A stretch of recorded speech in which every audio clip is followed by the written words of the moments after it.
going to talk today about planning meals in advance and how to stretch your ingredients and get the most out of your meals. One of the things to think about when you're planning meals is, especially if you're cost conscious, is you probably want to start by pulling out your sales flyer for your favorite store and seeing what's on special that week. In particular, meat. Obviously, it's very expensive, ingredient in your meals, and then build your meal around that. See what you can do with that, and get creative with what's available. Chicken is a great protein to start with for when you're thinking about multi-meal cooking, because for instance, you could start with a roasted chicken, and for a family of 4, let's say, you could start out and get one meal out of that, and then you should have about 2 to 3 cups of chicken left that you could springboard into at least 2 more meals, maybe 3 if you also use the chicken bones to make a stock.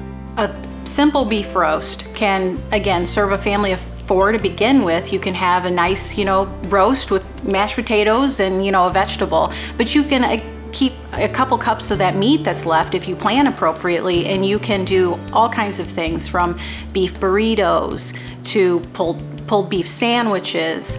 You can even repurpose it in a chili or beef and noodles. So there's lots of things you can do with basic beef roast. This is probably one of the most well-documented spaces, 101 things that you can do with turkey. But, really, people love perennial favorites, turkey and noodles, turkey tetrazzini, turkey sandwiches with cranberry sauce. There's so many ways that you can repurpose turkey, and even in ways you might think is unconventional, like, again, turkey stir fry or turkey in burritos or tacos. And so it's really just a matter of matching your favorite flavor and just substituting turkey as the main ingredient.